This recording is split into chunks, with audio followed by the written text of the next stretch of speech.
ഇന്നലെ ഒരു ഗുണമുണ്ടായി. പ്രതിപക്ഷം ഇടയ്ക്കിടയ്ക്കൊക്കെ വിമർശനമൊക്കെ നടത്തുന്നുണ്ടെങ്കിലും വലിയ വിമർശനം നടത്താനില്ല, കാതലില്ല. കാരണം ഗവൺമെൻറ് ഇത്തരത്തിലുള്ള വളരെ ഫലപ്രദമായ പ്രവർത്തനമാണ് നടത്തിയത്. സാധാരണ പുനരധിവാസത്തിന് മുമ്പ് ഒരു ഇടക്കാല പുനരധിവാസമുണ്ട്. അതെങ്ങനെയാ?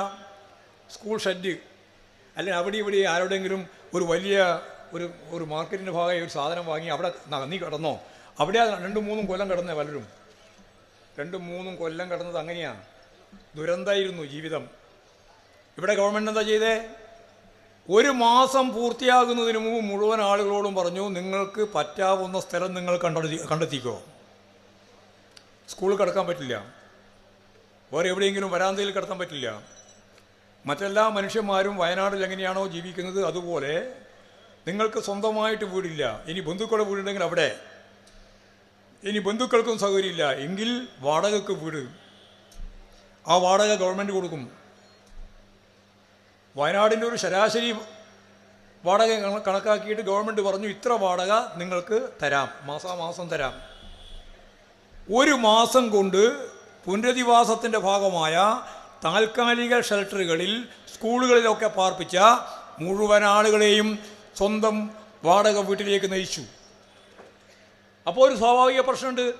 വാടക വീട്ടിലേക്ക് കൊണ്ടുപോയാൽ പിന്നെ വാടക കൊടുത്തു ഗവൺമെൻറ്, പിന്നെ എങ്ങനെയാണ് ജീവിക്കുക? അപ്പോൾ രോഗികളുണ്ട്, പരിക്ക് പറ്റിയവരുണ്ട്, ഒന്നും പറ്റാത്തവരുണ്ട്, അമ്മയും അച്ഛനും പോയിട്ട് മക്കൾ മാത്രമുള്ള 2-3 കുടുംബങ്ങൾ അങ്ങനെയുണ്ട്. അങ്ങനെ ഒരു നിരവധി കുടുംബങ്ങളാണ്. അപ്പോൾ കൃത്യമായിട്ട് ഗവൺമെൻറ് പറഞ്ഞു, ഒരാൾക്ക് ഏതാണ്ട് 300 രൂപ പ്രകാരം രോഗികൾ ഉൾപ്പെടെയുള്ളവർക്ക് ആ കണക്കാക്കിയിട്ട് നിങ്ങൾക്ക് ഓരോ ദിവസവും ഗവൺമെൻറ് പണം തരും. ഇങ്ങനെ ഒരു പുനരധിവാസം ഇതിനു മുമ്പ് എവിടെയെങ്കിലും നടന്നോ? കേരളത്തിൽ തന്നെ ഇടതുപക്ഷ ജനാധിപത്യ മുന്നണിയുള്ളപ്പോഴും പോലും നടന്നിട്ടില്ല.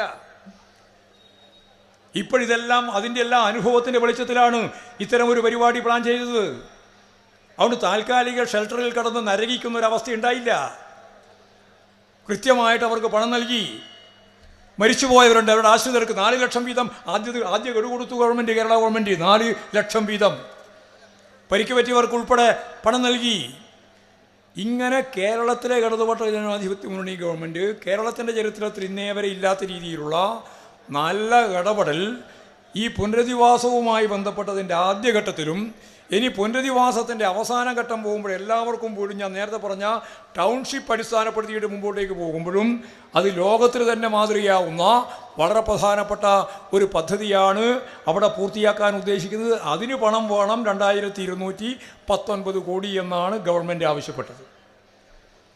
ഇപ്പോൾ ഞാൻ നേരത്തെ പറഞ്ഞ പോലെ വിമർശനങ്ങളെല്ലാം കുറേ ഉന്നയിക്കുന്നുണ്ടെങ്കിലും UDF ഉൾപ്പെടെയുള്ളവർ തീരുമാനിച്ചു, നമുക്ക് കേരള മുഖ്യമന്ത്രി വിളിച്ചു ചേർത്ത യോഗത്തിൻ്റെ തീരുമാനമനുസരിച്ച് ഇന്ത്യൻ പ്രധാനമന്ത്രിയെയും ആഭ്യന്തരമന്ത്രിയെയും കണ്ട് കേരളത്തിൻ്റെ ആവശ്യമായ ഈ 2220-21 കോടി രൂപയുടെ മുന്നോട്ടേക്ക് വെച്ച ഡിമാൻഡ് നമുക്ക് തരണമെന്ന് നമ്മൾ ആവശ്യപ്പെടുന്ന സഹായം അടിയന്തരമായിട്ട് കിട്ടണം, അടിയന്തരമായിട്ട് നൽകണം എന്നാവശ്യപ്പെട്ടുകൊണ്ട് ഒരു മെമ്മോറാണ്ടം തയ്യാറാക്കി ഒപ്പിട്ട് MP-മാർ ഇവരെ കാണണം എന്ന് തീരുമാനിച്ചു.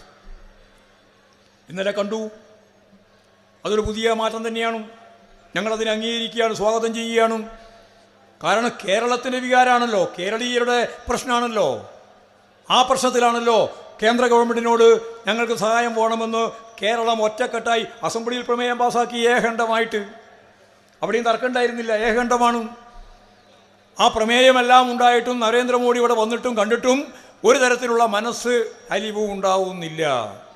അപ്പോഴാണ് ഇന്നലത്തെ മെമ്മോറാണ്ടം കൊടുക്കാൻ തീരുമാനിച്ചത്. 3 ആളെ ഇല്ലാണ്ടുള്ളൂ, 3 ആൾ പോയിട്ടില്ല. ഒന്ന് സുരേഷ് ഗോപി മന്ത്രി, പിന്നെ ജോർജ് കുര്യൻ മന്ത്രി, പിന്നെ PT ഉഷ രാജ്യസഭാ അംഗം. 3 ആൾ പോയിട്ടില്ല.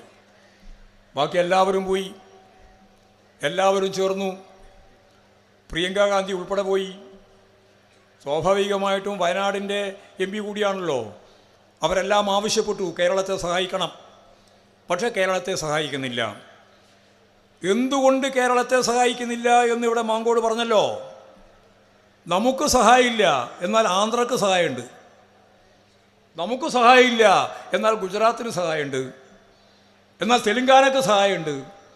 എന്നാൽ ആസാമിന് സഹായമുണ്ട്.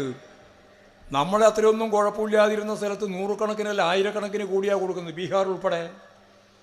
അവർക്കെല്ലാം സഹായം കൊടുക്കാൻ തയ്യാറുണ്ട്. മാത്രമല്ല പ്രകൃതി ദുരന്തത്തിൻ്റെ ഭാഗം മാത്രമല്ല, ബഡ്ജറ്റിൻ്റെ ഭാഗമായിട്ട് വരുമ്പോഴും അവർക്കെല്ലാം ഇഷ്ടം പോലെ കൊടുക്കുന്നുണ്ട്. കേരളത്തിന് പണം തരില്ല. കേരളത്തിന് പണം തരില്ല എന്ന് മാത്രമല്ല, ഞാൻ നേരത്തെ പറഞ്ഞ പോലെ ഓശാരത്തിനൊന്നും ചോദിക്കുന്നതല്ല, യാചിക്കുന്നതൊന്നുമല്ല. ഈ രാജ്യത്തിൻ്റെ ഭരണഘടനാപരമായ അധികാരങ്ങൾ, അതിൻ്റെ ഭാഗമായിട്ടുള്ള അവകാശങ്ങൾ നമുക്ക് നൽകേണ്ടത്, കേരളത്തിന് നൽകേണ്ടത് തരുന്നില്ല എന്ന പരാതിയാണ് നമ്മൾ മുന്നോട്ടേക്ക് വെക്കുന്നത്, വേറെയല്ല. എത്ര 1000 കോടിയാണ് കേരളത്തിന് നൽകേണ്ടുന്ന പണം തരാതിരുന്നത്?